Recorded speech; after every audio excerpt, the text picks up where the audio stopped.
في حاجة اسمها الأنانية المفيدة. يعني إيه أنانية مفيدة؟ يعني إن أنا أهتم بصحتي، أهتم بشكلي، أهتم بجسمي، أهتم بلبسي، أهتم بتفاصيلي كلها. الحاجة التانية الكرامة.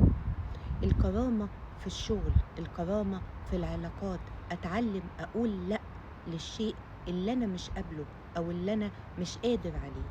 كلمة لأ مش عيب. الحاجة التالتة إن أنا أفهم إن مش شرط كل الناس تحبني. ربنا نفسه الناس اختلفت عليه. مش شرط إن كل اللي حواليك يشكروا فيك.